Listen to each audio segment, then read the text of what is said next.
سبحانك لا علم لنا إلا ما علمتنا إنك أنت العليم الحكيم اللهم علمنا ما ينفعنا وانفعنا بما علمتنا وزدنا علما يا رب العالمين اللهم إنا نعوذ بك من قلب لا يخشع ومن علم لا ينفع ومن نفس لا تشبع ومن دعوة لا يستجاب لها اللهم إنا نعوذ بك من قلب لا يخشع ومن علم لا ينفع ومن نفس لا تشبع ومن دعوة لا يستجاب لها. Ma'asyiral muslimin, jemaah yang dimuliakan Allah Subhanahu wa taala, malam hari ini insyaallah kembali akan kita lanjutkan pembahasan kita tentang Sirah Nabawiyah. Tema kita malam hari tentang syuhada Uhud. Jadi setelah kita sampaikan beberapa waktu yang lalu di pertemuan yang sebelumnya tentang bagaimana perang itu terjadi dan akhir daripada perang tersebut, bahwa setelah kemudian kaum muslimin kocar-kacir dan diserang oleh kaum musyrikin dari bagian belakang, kemudian banyak para sahabat yang terluka, begitu juga Rasulullah SAW terluka. Atas izin Allah, Rasul SAW berhasil membalikkan keadaan dan kaum muslimin bisa bertahan sampai akhir, sehingga kaum musyrikin kemudian kelelahan dan merasa bosan karena melihat keteguhan dan kesabaran kaum muslimin di dalam peperangan. Jadi meskipun jumlah mereka sangat banyak, jumlah kaum muslimin sangat sedikit, rupanya kesabaran dan keteguhan kaum muslimin ini sanggup untuk menjadikan orang-orang musyrik ini akhirnya mundur. Dan kemudian Allah Subhanahu wa taala memberikan pertolongan kepada kaum muslimin sehingga mereka bisa singgah di sebuah lembah gitu ya, di antara bukit-bukit yang ada di situ.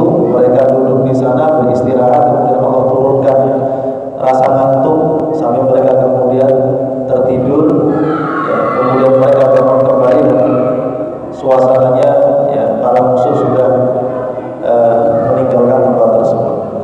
Kemudian jemaah sekalian, setelah merasa mengalahkan kaum muslimin, Abu Sufyan, pimpinan dari orang-orang musyrikin Mekah, mereka atau Abu Sufyan ini memanggil-manggil, Afil Qawmi Muhammad, Afil Qawmi Ibni Abi Muhammad, Afil Qawmi Ibni Al-Khattab. Jadi dia memanggil-manggil, apakah di antara kalian ada Muhammad? Tapi Rasul mengatakan jangan jawab. Apakah di antara kalian ada Abi Muhammad, Ibni Abi Muhammad atau Abu Bakar As-Siddiq? Rasul juga mengatakan gak usah dijawab. Apakah di antara kalian Umar bin Khattab? Rasul juga mengatakan jangan dijawab. Lalu Abu Sufyan mengatakan berarti mereka semua telah terbunuh, karena kalau seandainya mereka masih hidup, mereka pasti akan menjawab panggilan. Mendengar kalimat ini, Umar bin Khattab ini gak sabar, maka dia mengatakan kadzabta, sungguh engkau telah berdusta wahai musuh Allah. Allah alaika mayusika, semoga Allah menghinakan. Lalu kemudian Abu Sufyan mengatakan Hubal, jadi dia mengagungkan Tuhannya. Hubal, atau kalau bahasa kita hidup Hubal, berhala yang paling besar yang disembah oleh orang-orang Mekah. Lalu Rasulullah SAW mengatakan kepada sahabatnya, jawablah perkataan itu. Ya Rasul, kami harus menjawab dengan kalimat apa? Maka Rasul mengatakan, jawablah dengan mengatakan Allah lebih tinggi dan lebih agung. Lalu Abu Sufyan mengatakan, la Uzza wa Uzza lakum, kami memiliki Tuhan Uzza, Tuhan yang mulia, dan kalian tidak punya kemuliaan. Lalu Rasul mengatakan, jawablah mereka dengan mengatakan Allahumma maulana wa la maula lakum, Allah lah pemimpin kami, wali kami, dan tidak ada pemimpin bagi kalian. Lalu Abu Sufyan mengatakan, hari ini adalah hari pembalasan atas kekalahan kami di perang Badar. Lalu dalam riwayat disebutkan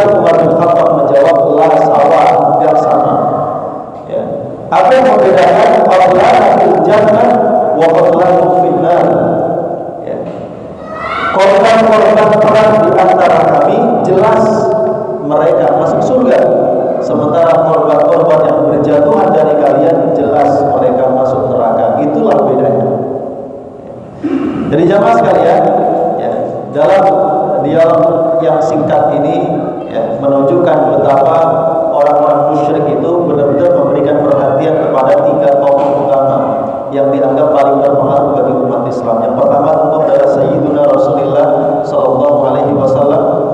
Yang kedua adalah Abu Bakar As-Siddiq. Yang ketiga adalah Umar bin Khattab. Ya, karena kalau ini orang tidak berpengaruh, tentu Abu Sufyan tidak akan memanggil nama mereka. Lalu kemudian kenapa Rasul melarang para sahabat menjawab ketika Abu Sufyan memanggil namanya dan memanggil nama-nama sahabatnya? Ini sebagai bentuk ya sedikit agak penghinaan. Ya, kenapa? Biarkan saja mereka. Ya, biarkan dia merasa sombong, biarkan dia merasa tinggi hati, biarkan mereka merasa menang.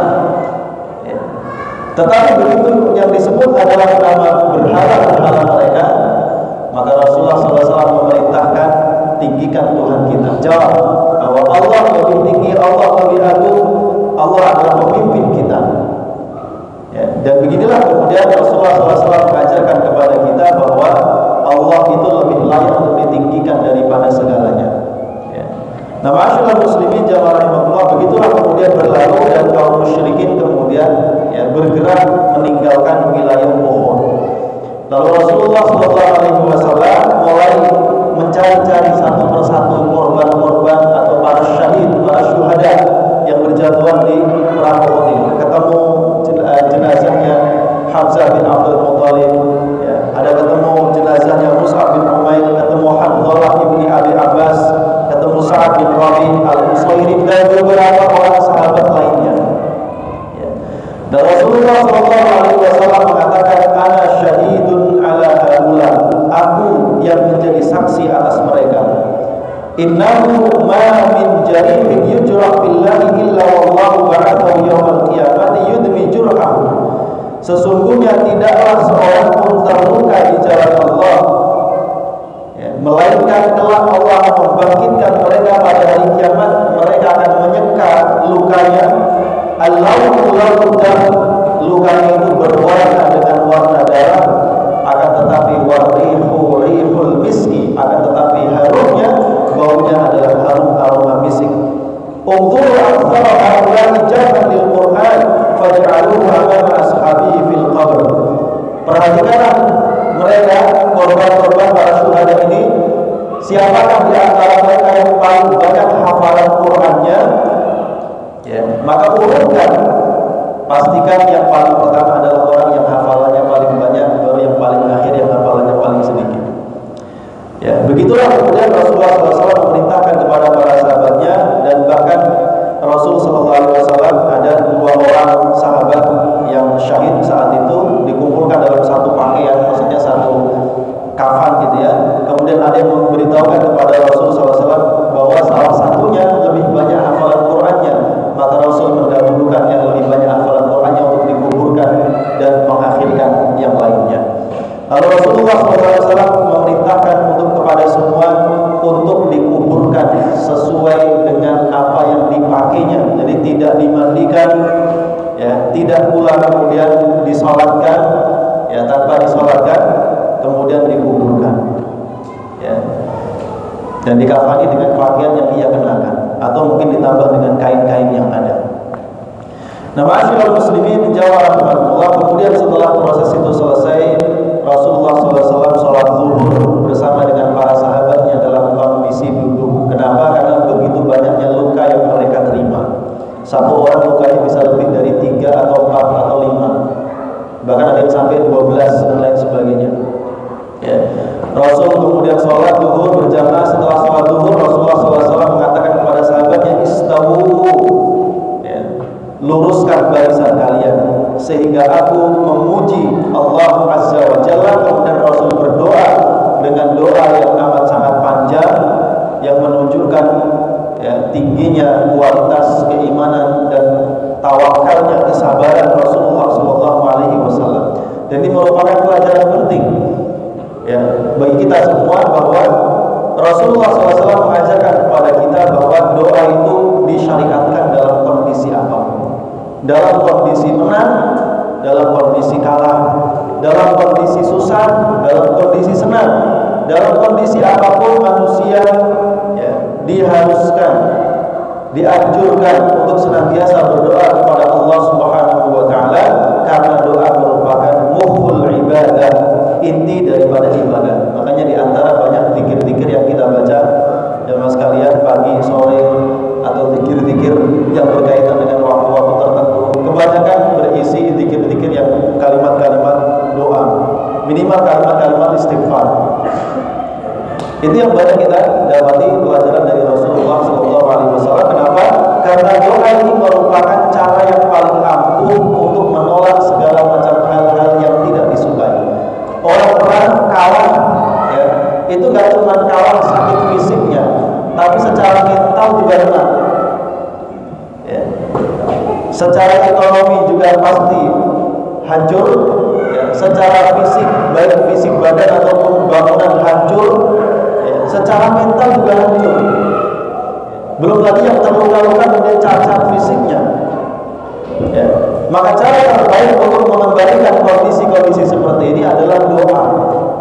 Ketika seorang mukmin menyerahkan, memasrahkan seluruh kondisi hidupnya kepada Allah Subhanahu wa taala, dia tidak mengharapkan bantuan, pertolongan dan yang lainnya kecuali hanya dari Allah Subhanahu wa taala, maka kekalahan yang besar ini tidak akan menjadi penyebab kekalahan yang lebih berat lagi, yaitu kekalahan dalam kejiwaan. Sehingga orang nggak jadi frustasi, orang nggak jadi pesimis, tetapi dia akan terus menjadi hamba-hamba yang optimis karena ia selalu memiliki harapan kepada Allah Subhanahu wa taala. Dalam kondisi apapun, maka kita dalam kondisi senang, ingatlah kepada Allah. Karena barang siapa yang ingat kepada Allah dalam kondisi senang, maka Allah akan mengingatnya saat dia susah. Begitu Rasulullah SAW bersabda, barang siapa yang ingat kepada Allah di masa senang, maka Allah akan mengingatnya di waktu susah. Dan di waktu susah ketika dia ingat kepada Allah Subhanahu wa taala, maka segala macam kesulitan dalam kehidupan itu menjadi tidak berarti di hadapan Allah yang maha besar. Segalanya akan selesai dengan rahmat Allah karena Allah memiliki sifat Ar-Rahman War-Rahim. Kemudian jemaah sekalian, setelah itu Rasulullah SAW memerintahkan kepada Ali bin Abi Thalib untuk membuntuti pasukan musyrikin. Kenapa? Karena boleh jadi mereka punya keinginan untuk menyerang kota Madinah, karena Madinah saat itu kosong. Tinggal orang-orang yang lemah atau paling tersisa orang-orang munafik di Madinah itu. Sementara para pahlawan-pahlawan yang hebat ini masih ada di Bukit Uhud. Maka Rasul berpesan kepada Ali bin Abi Thalib, perhatikan mereka, ikuti mereka. Kalau mereka kemudian meninggalkan kuda-kudanya dan mereka menunggang onta, berarti mereka berniat kembali ke kota Mekah. Karena orang naik onta berarti bikin perjalanan yang santai.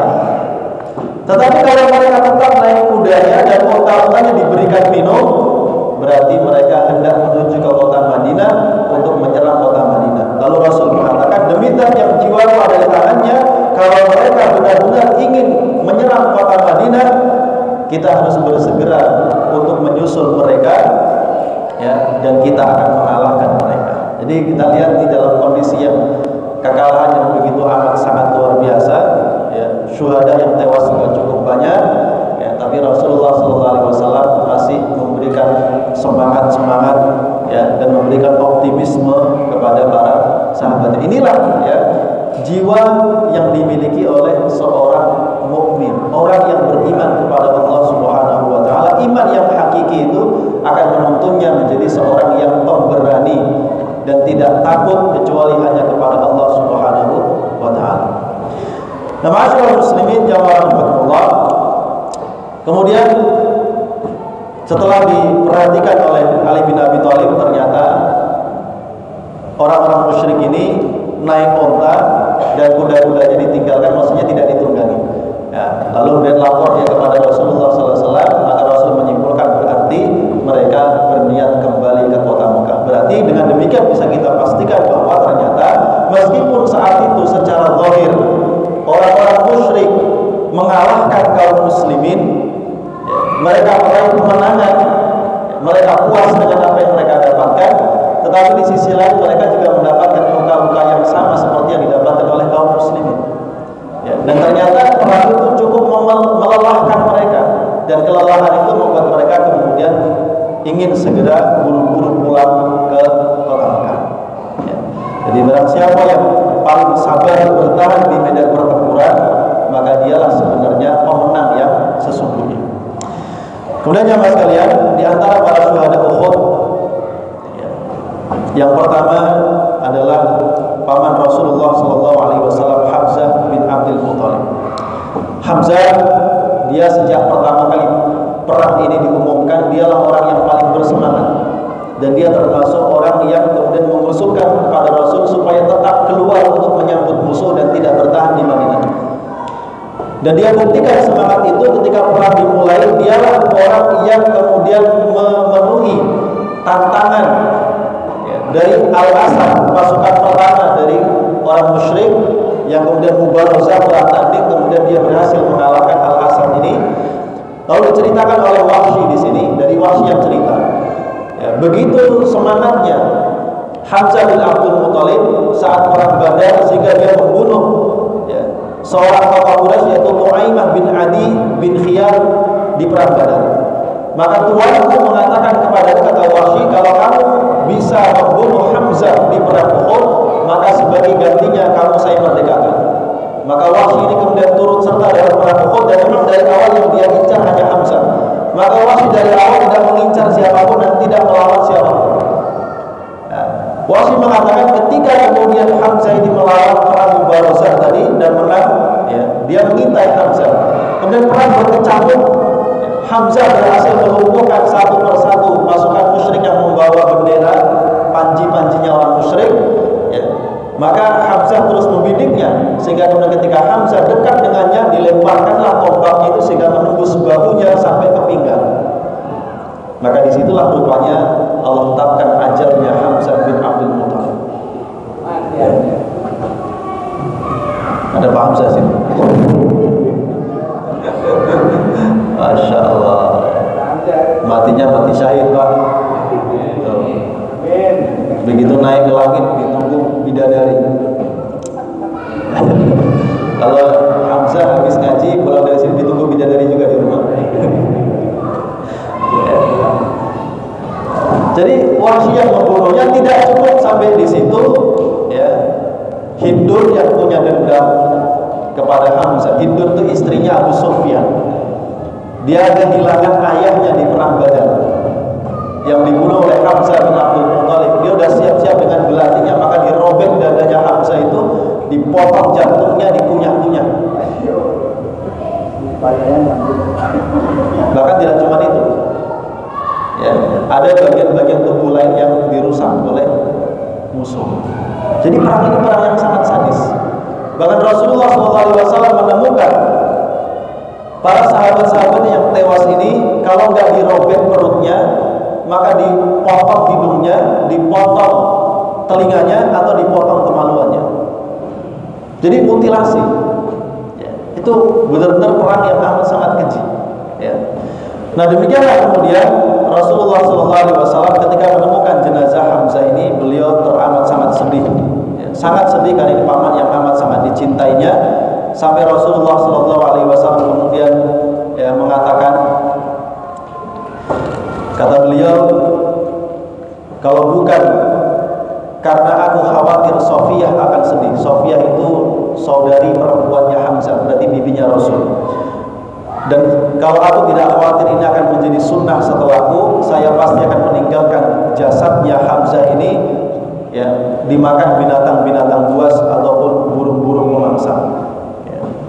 Akan tetapi Rasul bersumpah, jika kelak Allah memenangkan aku dari orang Quraisy dalam sebuah peperangan, aku pasti akan memutilasi 30 orang sebagai pengganti dari Hamzah ini. Jadi ini ungkapan kesedihan, ya, karena Rasul dikatakan menangis dengan tangisan yang cukup keras, ya. Nah, melihat kesedihan Rasulullah SAW, para sahabat juga bersumpah dengan kalimat yang sama, demi Allah, kalau kami telah diberikan kemenangan oleh Allah, kami akan memotong-motong jasad orang-orang musyrik itu, ya, dengan mencincang mereka dengan cincangan yang belum pernah dilakukan oleh orang lain. Tapi rupanya Allah Subhanahu wa taala menurunkan surah An-Nahl ayat 126. Wa in 'aqabtum fa'aqibu bimithli ma 'uqibtum bih wa in sabartum lahu khairul lis-sabirin. Kalau kalian mau membalas, kata Allah, maka balaslah dengan balasan yang sama. Ya, kita boleh Pak membalas orang yang jahat kepada kita asal dengan balasan yang sama. Ya, tempeleng balas tempeleng, tapi ukuran kekuatan tempelengnya harus sama, jangan lebih. Kalau lebih berarti lebihnya itu zalim kita. Kalau kurang nambah. Ya. Tetapi Allah katakan, "Wa sabartum," tapi kalau kalian mau bersabar, ya, lahu khairul lis-sabirin, maka kesabaran itu lebih baik bagi orang-orang yang mau bersabar. Jadi kita bayangkan ya, orang yang dicintainya dibunuh secara keji dalam pertempuran, dan perang itu bukan perang melawan untuk kepentingan dirinya sendiri, tapi perang membela agama Allah. Ya. Dan Rasul berniat ingin, kalau bahasa kita mungkin membalas dendam, punya niat membalas dendam sampai bersumpah. Orang sumpah itu berarti benar-benar akan melakukan. Ya. Tapi Allah memberikan petunjuknya kepada Rasulullah SAW dan para sahabatnya, kalau mau balas boleh, tapi balas dengan yang semisalnya. Tapi kalau mau bersabar dan memaafkan, maka itu jauh lebih baik. Dan Rasul menerima perintah Allah itu, dan beliau kemudian memilih bersabar, memaafkan, dan sebagai gantinya beliau membayar kafarat sumpahnya. Karena sumpah ketika dilanggar, maka harus dibayar dengan kafarat. Membebaskan budak, memberi makan orang miskin, atau paling tidak puasa 3 hari. Begitu juga para sahabat yang sudah terlanjur bersumpah, mereka semua juga membayar kafarat sebagaimana Rasulullah SAW. Maka jamaah sekalian, Wahsy mengatakan, ketika kelak kemudian Islam itu masuk kota Mekah dan saya pergi ke kota Taif, ada yang mengatakan kepadaku bahwa Nabi Muhammad itu tidak membalas dendam kepada siapapun. Maka aku kembali ke kota Mekah, aku menghadap kepada Rasulullah SAW, ya, dan Rasul menatapku mengatakan, apakah kamu Wahsy? Benar. Kamukah yang membunuh Hamzah? Iya. Lalu Rasul mengatakan, kalau kamu bisa, ya, kalau kamu bisa menyembunyikan mukamu di hari hadapanku, maka lakukanlah. Artinya apa? Rasul tidak ingin teringat masa-masa kenangan buruknya perang Uhud. Ini udah bicara Fathu Makkah, ya. Jadi Rasul tidak ingin mengenang beberapa tahun lalu saat perang Uhud, di mana beliau menemukan Hamzah dalam kondisi tewas yang mengenaskan. Maka diperintahkanlah Wahsy untuk, ya, menyingkir dari hadapan Rasulullah SAW. Bukan karena Rasul masih dendam, bukan, tentu tidak. Ya. Tetapi supaya Rasul kemudian sebagai manusia tidak terbawa kenangan-kenangan buruk di masa lalu. Maka jemaah sekalian, kita menemukan dalam riwayat yang lain juga disebutkan bahwa Wahsy ini kemudian dalam riwayat yang disebutkan bahwa Wahsy justru mengatakan kepada Rasulullah SAW, ya, ketika ditanya, kamukah yang membunuh Hamzah? Maka Wahsy mengatakan, betul, ya. Alhamdulillah, kata Wahsy, segala puji bagi Allah yang telah memuliakan Hamzah dengan tanganku. Maksudnya apa? Dengan wasilah tanganku dia mati syahid sehingga dia mulia di sisi Allah.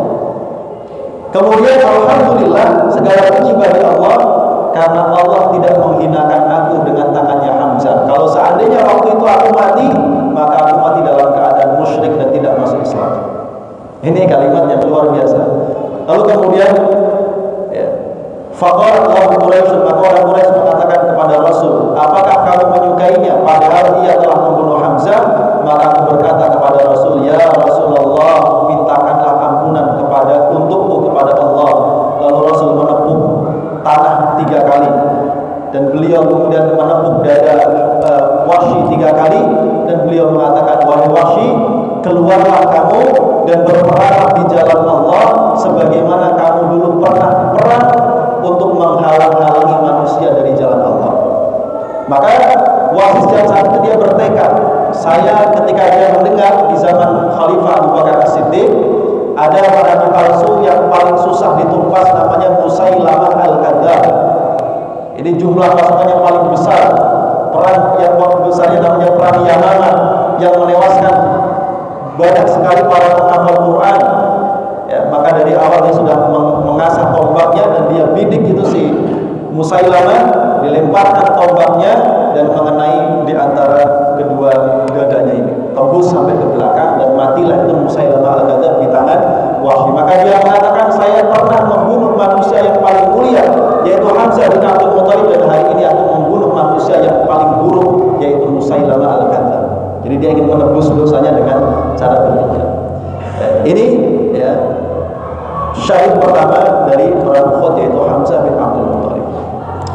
Syahid kedua adalah Mus'ab ibn Umair. Kita tahu seorang pemuda Mekah yang paling kaya, ya ini orangnya, paling perlente, idaman para wanita, paling wangi harumnya, aromanya paling harum, ya, sendalnya, pakaiannya, parfumnya semuanya impor. Kalau lewat di jalan orangnya udah hilang, parfumnya masih ada baunya. Ya.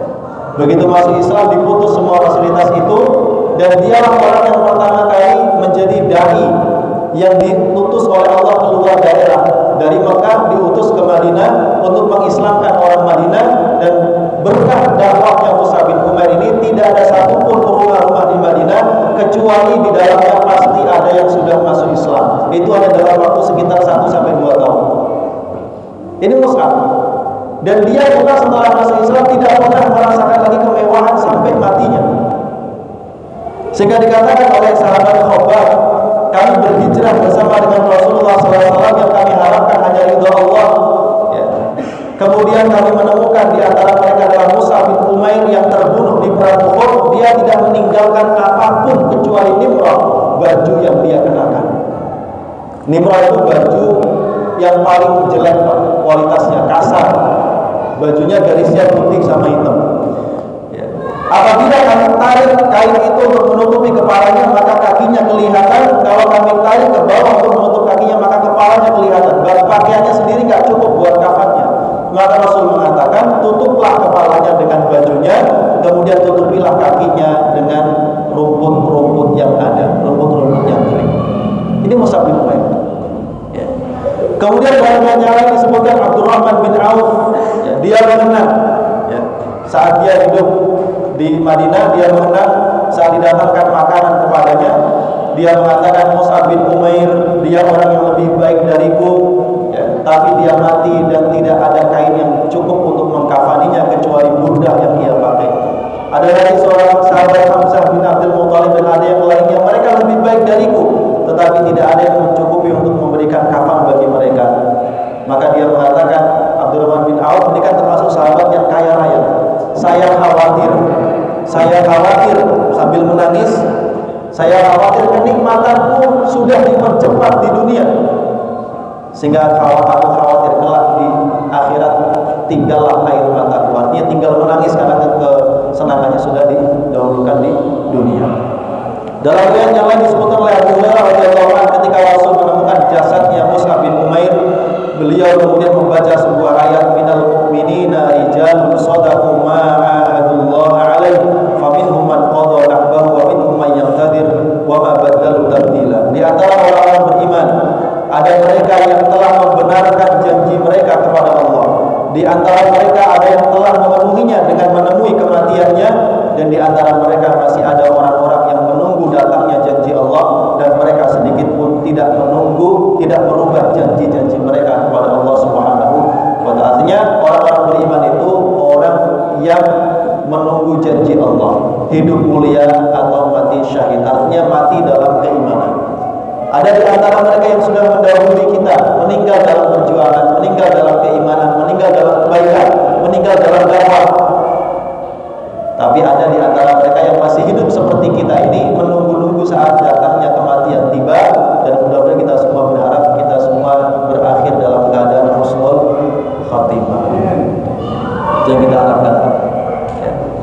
Nah, jamaah sekalian, itu Mus'ab bin Umair. Ada lagi sahabat namanya Sa'ad bin Rabi'.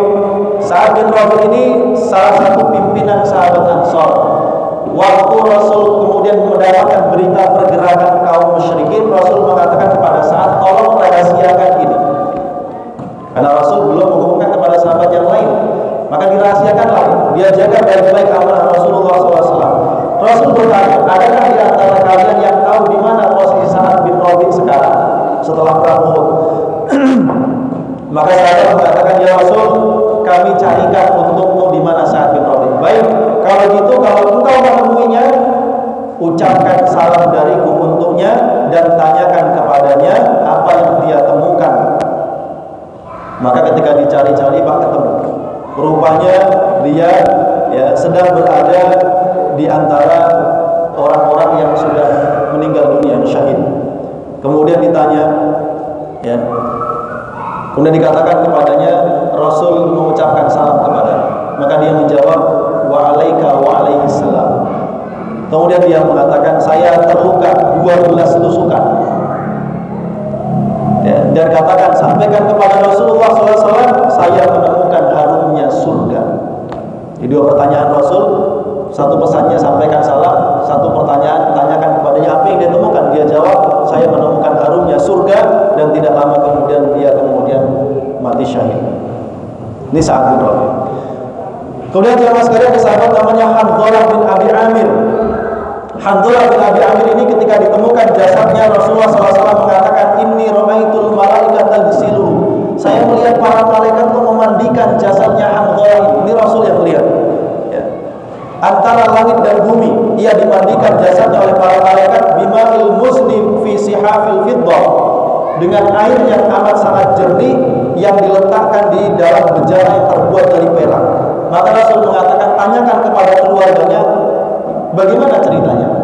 Maka ketika ditanyakan kepada para keluarganya, disebutkan, ya Rasul, dia baru saja menikah, dia baru saja berbulan madu. Ketika pagi dia mendengar seruan jihad, belum sempat dia mandi junub, dia sudah berangkat perang, dan rupanya kemudian dia ditakdirkan mati syahid. Maka Rasul mengatakan, falidzalika ghasalat ul malaika. Oh, sebab itulah rupanya malaikat yang memandikan jenazahnya. Ini orang-orang yang luar biasa gitu ya, dimuliakan oleh Allah Subhanahu wa taala. Masyaallah muslimin jamaah rahimakumullah. Ada lagi sahabat-sahabat yang lain yang diceritakan kesyahidannya di dalam perang ini. Ada sahabat namanya Al-Usayrim, Pak. Usayrim ini salah satu di antara orang-orang Arab yang tinggal di Madinah. Dia termasuk di antara keluarga Aus Khazraj. Ketika orang-orang sudah berangkat ke perang Uhud, dia nanya, di mana Muhammad? Orang mengatakan Muhammad pergi perang Uhud. Di mana sahabat-sahabatnya Muhammad? Semua orang pergi ke Uhud. Lalu dia bertanya, di mana kemudian kaumku? Lalu dijawab, semuanya pergi ke perang Uhud. Lalu kemudian setelah itu dia masuk Islam. Jadi sebelumnya dia ditawari Islam, tak pernah mau masuk Islam.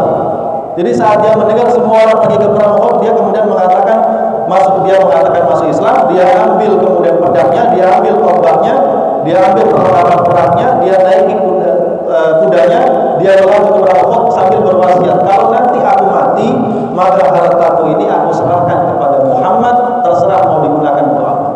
Ketika dia sampai ke medan Uhud bertemu dengan kaum muslimin, dikatakan, kamu ngapain? Kamu kan non muslim, ngapain di sini? Maka Usayrim mengatakan, saya sudah masuk Islam dan saya mau ikut berjuang. Rupanya setelah perang selesai, dia termasuk di antara barisan orang-orang yang meninggal dunia, orang-orang yang syahid.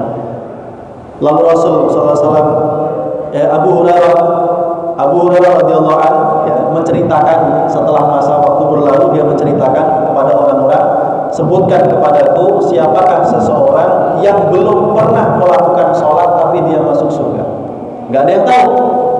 Maka Abu Hurairah mengatakan, dialah Usayrim.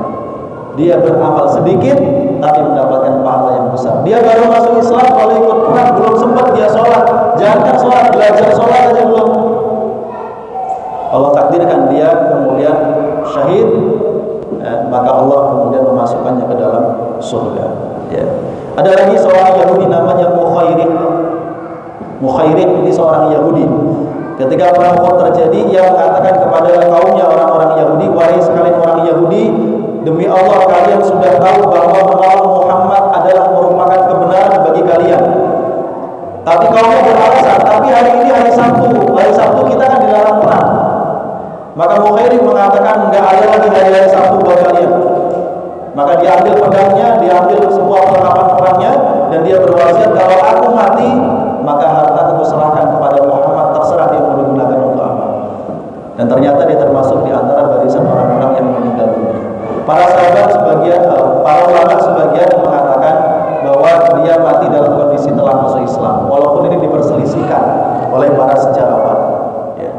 Nah, ma'asyiral muslimin jamaah rahimakumullah, masih banyak sekali ya barisan orang-orang para syuhada yang tewas di pertempuran Uhud ini, dan memang diakui kesyahidannya. Rasulullah SAW sendiri mengatakan, aku bersaksi bahwa mereka adalah syuhada. Bahkan Rasulullah SAW mengatakan kepada para sahabatnya, asyhadu anna haula'i syuhada, aku bersaksi bahwa mereka semua adalah syahid. Mereka adalah syuhada di sisi Allah pada hari kiamat. Fatuhum wa zurum, datangi mereka, ziarahi mereka. Yang sempat haji, sempat umrah, nanti kalau punya kesempatan ziarah ke Bukit Uhud itu, Pak. Karena semua syuhada Uhud itu dimakamkan di situ. Semua, Rasul perintahkan semua yang tewas di perang Uhud dimakamkan di Bukit Uhud itu. Bahkan yang sudah sempat dibawa pulang ke Madinah ditarik kembali, suruh bawa balikin ke Uhud, dikuburkan di Uhud. Kata Rasul, datangi mereka, ziarahi mereka, demi zat yang jiwaku ada di tangannya, tidaklah salah seorang di antara kalian mengucapkan salam kepada para syuhada Uhud, melainkan mereka pasti akan menjawabnya.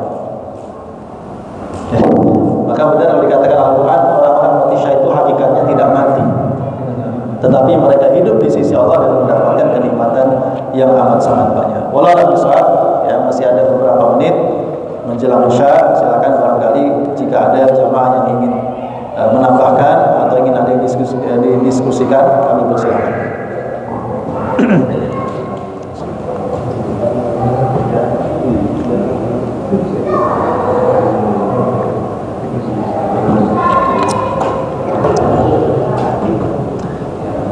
Gak ada pertanyaan, enak berarti sih. Kalau gak ada pertanyaan gak usah jawab ya kan?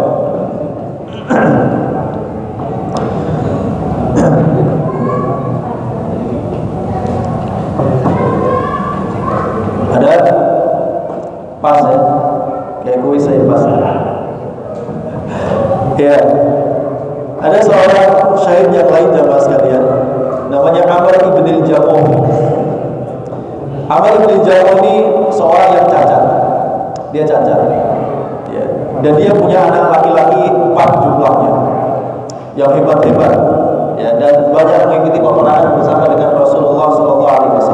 Namanya Khalid, Muawid, Mu'ad, dan Abu Aiman, 4 orang anak laki-lakinya.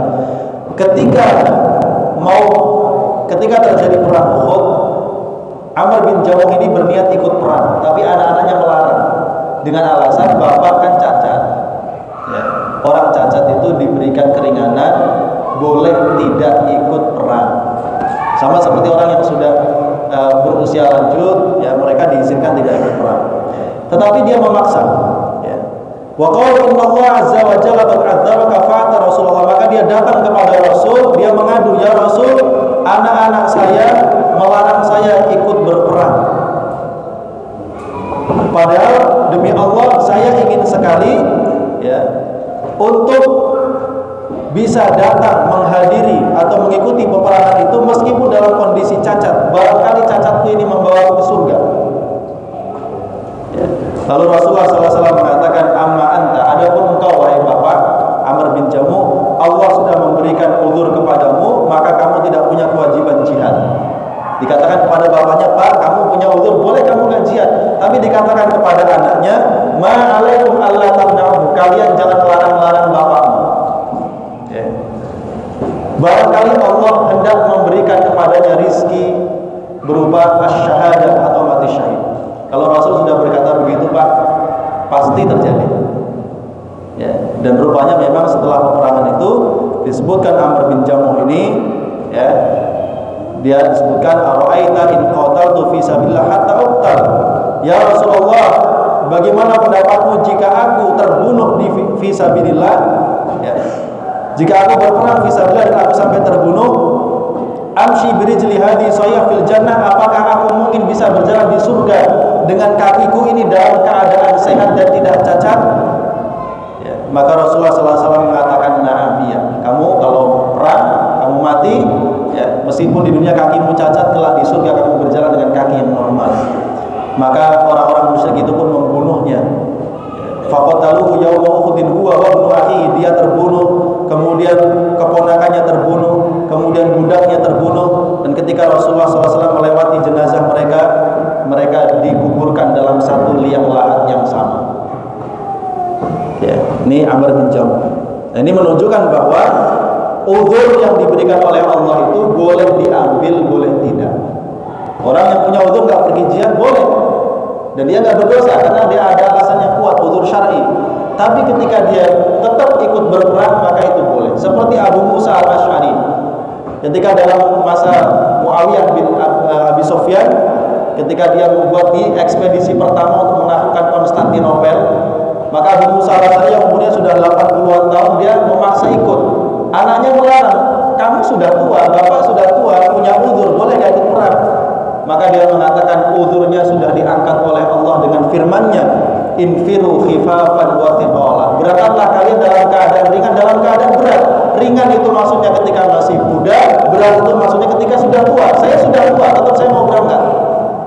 Dan Allah ternyata takdirkan dia mendapatkan mati syahid di dekat benteng Konstantinopel. Ini boleh. Ya. Siapa yang mau ikut perang, Pak? Siapa yang mau ikut perang? Kita disebut pengajian radikal, kita ngajak-ngajak perang. Ya nanti kalau ada musuhnya Indonesia aman, ya. Tapi demikian barangkali yang disampaikan, mudah-mudahan bermanfaat, ya. Dan masih banyak sih kalau diceritakan para syuhada yang sangat luar biasa. Dan tentu yang kita ambil pelajaran dari tadi Usairim dan Bukhairim itu tadi yang baru masuk Islam terus ternyata mati gitu ya. Ada satu kalimat dari Rasulullah SAW selain innamal a'malu binniyat, ada lagi innamal a'malu bi khawatimiha. Amal-amalnya itu perlu diperhatikan akhirnya. Jadi kita ini selama hidup alhamdulillah Allah istiqomah kita dalam kebaikan, kita bisa ibadah, bisa berbuat baik. Ya. Tapi kita perlu untuk memastikan dan berusaha supaya akhir kehidupan kita ini juga baik. Bi khawatimiyah, husnul khatimah. Ya. Dan itu yang perlu kita minta kepada Allah, ya muqallibal qulub tsabbit qalbi ala dinik. Ya. Atau Allahumma rzuqna husnal khatimah, ya Allah berikan kami rezeki berupa husnul khatimah. Perlu kita minta karena nggak ada yang tahu akhir hidup manusia. Ada orang-orang, ada sahabat, bukan sahabat karena matinya dalam kondisi nggak beriman. Dia termasuk Abu Suffah, kawannya Abu Hurairah, tinggalnya di masjid, ngaji langsung bersama dengan Rasul. Katakanlah santrinya Rasul di Masjid Nabawi. Ya. Ketika masa Musailamah al-Kadzdzab itu, dia diperintahkan Abu Bakar untuk menyadarkan Musailamah. Tapi justru kebalik, dia yang terpengaruh. Musailamah katakan kepadanya, kalau kamu mau mengatakan tentang aku, kalimatnya singkat aja, aku ya jatuh sebagai nabi. Ya, maka kamu nanti kalau saya menang, kamu akan saya berikan pangkat, saya berikan harta yang sangat banyak. Ahlu Suffah itu kan miskin, nggak punya rumah, nggak punya apa-apa. Ya, makan minumnya bergantung kepada Rasulullah SAW. Dia tergoyahkan dengan itu.